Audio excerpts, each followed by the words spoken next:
खतीब आपके सामने हैं कि जब वो गरजता है तो शाइक़े आसमानी नजर आता है, जब वो अश्क बहाने पर, आंसू बहाने पर आता है तो वो मुसल्ले के आबिद बन जाते हैं।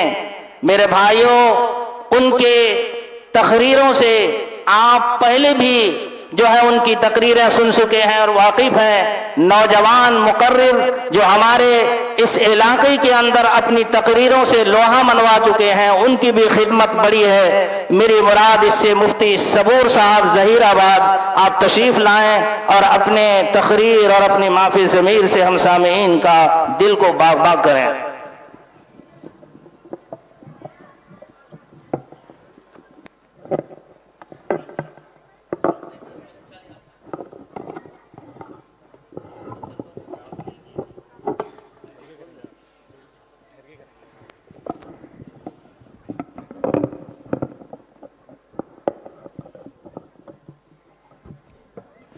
बिस्मिल्लाहिर्रहमानिर्रहीम। ये दे दीजिए। नहमदुहु व नसल्ली अला रसूलिहिल करीम, अम्मा बाद। क़ाल अल्लाहु तबारक व तआला अऊज़ु बिल्लाहि मिनश शैतानिर रजीम, बिस्मिल्लाहिर्रहमानिर्रहीम।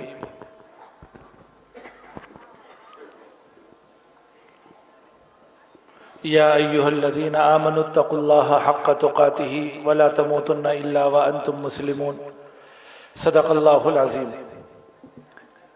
हम सब के लिए इंतहाई खुशी और मसरत का ये मौका है कि हमारे इस इलाक़े के अंदर कोहीर की सरज़मीन, ये औलिया अल्लाह की सरज़मीन है, बुज़ुर्गों की सरज़मीन है। यहाँ पर हमारे मुल्क ही के नहीं बल्कि आलम इस्लाम की एक बहुत अजीम शख्सियत हज़रत मौलाना मुफ्ती सलमान मंसूर पुरी साहब दामत बरकातुहुम तशरीफ़ ला चुके हैं। अभी यहीं मस्जिद के अंदर मगरिब की नमाज भी अदा की है। कुछ ही देर में इंशाअल्लाह हज़रत वाला तशरीफ़ लाएंगे। हमारे ज़िले संगारेड्डी के सदर मोहतरम हज़रत मुफ्ती असलम सुल्तान साहब कासमी दामत बरकातुहुम यहाँ तशरीफ़ फरमा है। हज़रत का असल खिताब होगा। हज़रत का हुक्म हुआ कि चूँकि नाम ले लिया गया है तो 1-2 मिनट आप भी जाके आ जाइए, तो मैं हाजिर हुआ हूँ। 2 बातें इस वक्त में मुख्तसरन अर्ज़ करता हूँ। ख़ास तौर पर हमारी माँ बहनों से, आम तौर पर हमारे मुफ्ती साहब फरमा रहे थे कि हर साल इजलास होता है जमीयत उलमा का और सारे मुक़र्रिरीन मर्द हजरात को मुखातब करते हैं। हर साल हमारे पास ख़वातीन की भी एक बड़ी तादाद आती है। तो मैं इस वक्त में हमारी माँ बहनों से एक बात बहुत ही अदब और एहतराम के साथ में अर्ज़ करना चाहता हूँ। वो ये है, मेरी माँ बहनों, देखिए अल्लाह रब्बुल इज़्ज़त ने हमको ईमान की एक बहुत अजीम अमानत दी है। अल्लाह ने हमें मुसलमान घराने में पैदा किया है। हमारे वालिदैन ने हम लोगों की ऐसी तरबियत की है कि हम लोग आज मुसलमान हैं। इस कुफ्रिस्तान के अंदर दीनी माहौल में, दीनी इज्तिमात में बड़े ज़ौक़ व शौक़ के साथ शरीक होते हैं। लेकिन मसला इस वक़्त में हमारे ईमान का नहीं है बल्कि हमारी और आपकी नस्लों के ईमान का है कि कल को हम हशर के मैदान में अल्लाह के पास इस हाल में हाजिर हों कि हम मुसलमान नस्लों के बाप दादा, मुसलमान नस्लों के नाना, मुसलमान नस्लों के माँ और दादी और नानी बनकर उठाई जाए। इसलिए कि इस वक्त में हमारा मुल्क जिस रुख पर जा रहा है, सारी इंटेलिजेंस, सारी हुकूमत की सारे इदारे, सारे महकमे जात, उन्होंने तय कर लिया है कि किसी तरीके से मुसलमान नस्ल को हम मुसलमान बाकी नहीं रखेंगे। और हमें ये तय करके उठना है, चाहे हमें मरना पड़े मरेंगे, कटना पड़े कटेंगे, भूखे रहना पड़ा भूखे रहेंगे, फाके उठाना पड़े फाके उठाएंगे, जिंदगियों को दाव पर लगाना है दाव पर लगाएंगे, जायदादों को दाव पर लगाना है लगाएंगे, मरेंगे खपेंगे लेकिन दीन और ईमान की हालत में मरेंगे। जीना है तो इस्लाम पर, मरना है तो ईमान पर। इस एतबार से हमें अपनी नस्लों की तरबियत करने की जरूरत है। दुश्मन मुकम्मल तौर पर ये तय कर लिया है कि मुसलमान नस्ल को हमें इस्लाम पर बाकी नहीं रखना है, चाहे कुछ भी हो जाए। अगर वो डायरेक्ट कुफ्र कबूल नहीं करता, अगर वो डायरेक्ट शिर्क कबूल नहीं करता, अगर वो खुल्लम खुल्ला अलल ऐलान इस्लाम का इनकार नहीं करता, तो उन्होंने 3 रास्ते अपनाए हैं कि 3 रास्तों से हम उनको तब्दील करके रहेंगे। सबसे पहले उनकी तहजीब को बदल देंगे। तहजीब और मजहब इस दोनों का चोली दामन का ताल्लुक है। तहजीब बदल जाती है तो मजहब बदलने देर नहीं लगती। तहजीब, आइडियोलॉजी, कल्चर, रहन सहन, रख रखाव, इसको बदल देंगे। इस्लामिक कल्चर, इस्लामिक तहजीब को मुसलमानों की नस्लों में खत्म कर देंगे। नंबर 2, उनकी सोच फिक्र को बदल देंगे। तहजीब को बदलेंगे और फिक्र और नजर को बदल देंगे। उलमा ने लिखा है कि याद रखो, कोई भी मजहब नस्ल दर नस्ल नहीं चलता। सिर्फ इस बुनियाद पर हमारी नस्ल मुसलमान बाकी नहीं रहती कि उसका बाप या उसका दादा मुसलमान था, बल्कि उसकी तहजीब और उसकी फिक्र और नजर भी मुसलमान हो, तब वो इस्लाम पर बाकी रह सकता है। और तीसरी चीज इल्म और तालीम। तालीम, फिक्र और नजर और तहजीब, इन 3 रास्ते।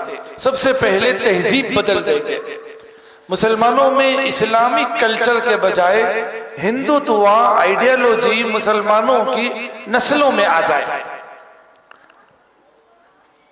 और फिक्र और नजर, उसकी सोच, उसकी फिक्र, उसकी तहजीब और उसकी जो है फिक्र और नजर को बदल दिया जाए। उसके लिए उन लोगों ने 3 रास्ते अपनाए। मरकजी हुकूमत है, उन्होंने NEP के नाम से, नेशनल एजुकेशन हुकूमत है, उन्होंने NEP के नाम से, नेशनल एजुकेशन पॉलिसी के नाम से, जो 2020 में लॉन्च किया है, जो हिंदुस्तान के अंदर जो तालीमी निजाम इस वक्त में, हिंदुस्तान के अंदर जो तालीमी निजाम इस वक्त में राइज होने जा रहा है, पूरे मुल्क में 1 नेशन 1 एजुकेशन के नाम पर पूरे मुल्क में तालीम का एक सिस्टम लाया जा रहा है। उस तालीम में बाज़ाब्ता तौर पर सोचो फिक्र, तहजीब व कल्चर खालिसतन हिंदुत्व आइडियोलॉजी के साथ, और सिलेबस का एक-एक चैप्टर, एक-एक लेसन, तारीख को बिल्कुल मोहम्मद बिन कासिम से लेकर बहादुर शाह जफर तक, निजाम स्टेट से लेकर टीपू सुल्तान की सारी तारीखों को खत्म कर दिया गया है। उससे पहले की दियोमालाई तहजीब को, उस तारीख को जो आज से 2000 साल पहले, 3000 साल पहले हिंदुस्तान की तारीख थी, जिसे दियोमालाई तारीख कहा जाता है, वो तारीख को सिलेबस का हिस्सा बनाया जा रहा है। तारीख के नाम पर वो तारीख पढ़ाई जा रही है। बाज़ाब्ता सिलेबस तैयार हो चुका, प्रिंट हो चुका है। ये कहा जा रहा है कि आज से 1500 साल पहले जब मुसलमान यहाँ कदम भी नहीं रखे थे, ये मुल्क जो है मेडिकल के एतबार से, मेडिकल टेक्नोलॉजी के एतबार से इस कदर आगे था, इस कदर आगे था कि बाज़ाब्ता प्लास्टिक सर्जरी इस अंदाज से होती थी कि इंसान के मुंह में बाज़ाब्ता हाथी की सूंड जो है लगाई जा सकती थी, और कैसे लगाई गई है ये बाज़ाब्ता सिलेबस का हिस्सा बनाया गया। बताया जा रहा है कि भाई हवाई टेक्नोलॉजी इस कदर थी कि किस तरीके से हमारे बताया जा रहा है। बच्चों को शुरुआत के अंदर, तालीम के अय्याम की शुरुआत में बताया जा रहा है कि बेटा अगर आप तालीम याफ्ता होना चाहते हैं, काबिल बनना चाहते हैं, तो फिर इल्म की जो देवी है सरस्वती देवी के आपको वंदना करना पड़ेगा, तब आप इल्म वाले बन सकते हैं। अगर आपको माल चाहिए, आपको दौलत चाहिए, तो उसके लिए लक्ष्मी देवी की वंदना करना पड़ेगा, तब आपको माल मिलेगा। अगर आप ताकतवर बनना चाहते हैं, हनुमान जी की वंदना करना पड़ेगा। अगर आप एग्रीकल्चर में कामयाब होना चाहते हैं, अपनी ज़िराअत को, अपनी काश्तकारी को डेवलप करना चाहते हैं, विष्णु भगवान का जो है पूजन करना पड़ेगा। ये बाज़ाब्ता सिलेबस में अखलाकी अक़दार के नाम से ये दाखिल कर दिया गया है, ये निसाब का हिस्सा बनाया गया है। एक एक आर्ट्स के नाम से, एक्टिविटी के नाम से और एग्जाम में मार्क्स के नाम से पूरे वो हिंदुत्व कल्चरली प्रोग्राम को लाया जा रहा है। बाज़ाब्ता साइंस की किताबों में ये कहा गया कि आप जो है इस साल जो है बसंत के त्यौहार में जब कागजात को हवाओं में उड़ाते हैं, आपके जिस्म को, आपके कल्ब को कितना सुकून मिला, इस पर 5 लाइन लिखिए आप, उस पर मार्क्स मिलेंगे। इस साल दिवाली पर लक्ष्मी देवी की पूजा में आपने कितनी जो है आतिशबाजी की है और उससे आपकी मालो दौलत में कितना इजाफा हुआ है, वो लिखना पड़ेगा। इस वक्त में मेरे भाइयों और मेरी माँ बहनों, तालीम गाहों के रास्ते से कुफ्र और शिर्क का वो राहें हमवार की जा रही है, ऐसा माहौल बनाया गया। अभी एक मजलिस में हमारी रियासत के एक मुअक्कर आलिम दीन हजरत मौलाना अहमद उबैदुर रहमान अत्तर साहब नदवी दामद बरकातहुम फरमा रहे थे कि इस वक्त में मॉब लिंचिंग या मईशत या सियासत से मुसलमानों को कमजोर नहीं किया जा रहा है। इस वक्त में तालीमी इदारों के जरिए मुसलमानों की नस्लों को तबाह करने के लिए मुनज़्ज़म तौर पर प्लानिंग कर दी गई है कि आज आप देख लीजिए किस ज़ौक़ के साथ, किस शौक के साथ हमारा नौजवान तबका उनके फेस्टिवलों में, उनके त्योहारों में शरीक हो रहा है। हम उनसे ज्यादा हमारा तबका शरीक है, हमारे बच्चे शरीक है। कहां से उन्हें ये तरबियत मिल रही है, कहां से ये ज़ौक़ मिल रहा है? उनके फेस्टिवलों को अपनाना, उनकी तहजीब और कल्चर को अपनाना, उनकी आइडियोलॉजी को अपनाना, और फिर नाम क्या है? नाम अब्दुल्ला है, नाम अब्दुल रहमान है, नाम क्या है? आयशा और फातिमा है, सुमैया और ज़ैनब है। वो यही चाह रहे हैं कि आप नाम अपना जो रखना है रख लो, आप अपने चंद मजहबी एक्टिविटी, रमजान बकरीद मनाना है मना लो। आपकी सोच, आपकी फिक्र, आपकी आइडियोलॉजी, आपकी थिंकिंग सब की सब हमारी आइडियोलॉजी के हिसाब से हो जाएगा। फिर क्या होगा? फिर ये होगा कि मामूली बहानों पर दीन और ईमान का सौदा करना आसान हो जाएगा।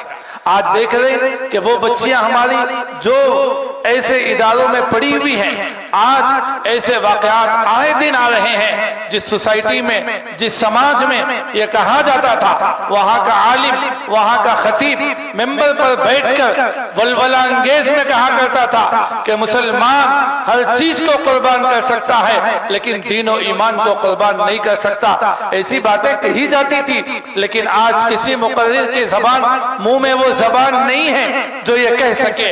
इसलिए कि देख रहे आए दिन ऐसे वाकयात इश्क व मुआशिके के नाम पर, दौलत के नाम पर, हुस्न जमाल के नाम पर हमारी बच्चियां कुफ्र को, इर्तिदाद को, इल्हाद को, ज़ंदका को बआसानी कबूल कर रही है। वजह क्या है? वजह यह है कि इब्तिदा में उनको ऐसे इदारों के हवाले किया गया, उनकी जैसी जहन साजी की जानी चाहिए थी वैसी नहीं की गई है।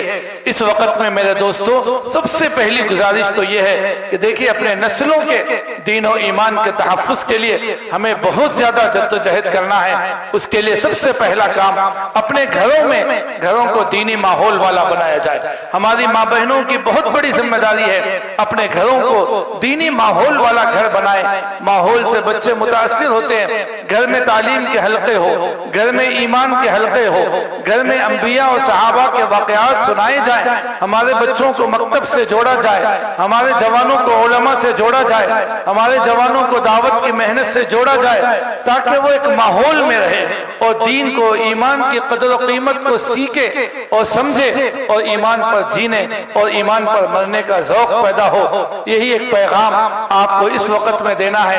आज इस वक्त में जमीयत उलमा का एक अहम तरीन और तारीखी इजलास कोहीर की सरजमीन पर हो रहा है। इंशाअल्लाह काबिर उलमा मौजूद है, वो आपको अहम पैगामात देंगे। आप उन पैगामात को लीजिए और अपनी अमली जिंदगी में उसको लाइए। हमने एक पैगाम आपको छोटा सा दिया कि पूरी दुनिया कुफ्र अपनी हुकूमतों और अपनी सारी इंटेलिजेंस और अपने सारे महकमों को दाव पर लगाकर हमारे नस्लों के दीन और ईमान का सौदा करना चाह रही है। उसी ताकत और कुव्वत के साथ हम भी तय करें कि हम अपनी ऐसी नस्ल को तैयार करेंगे कि हम मर जाएंगे, लेकिन ये उसके सीने पर सीना ठोक कर ये कह सकें कि मैंने अपनी नस्ल की ऐसी तरबियत की है कि वो अपने जिस्म के टुकड़े तो करवा सकता है, अपने जिस्म को राख में तब्दील तो कर सकता है, लेकिन मोहम्मदुर रसूलुल्लाह की गुलामी से बगावत नहीं कर सकता। ऐसा ईमान, ऐसा दीन हमें बनाने की जरूरत है। अल्लाह से दुआ है अल्लाह ताला हम सबको सही समझ और तौफीक अमल नसीब फरमाए। आमीन व आखिर दावाना।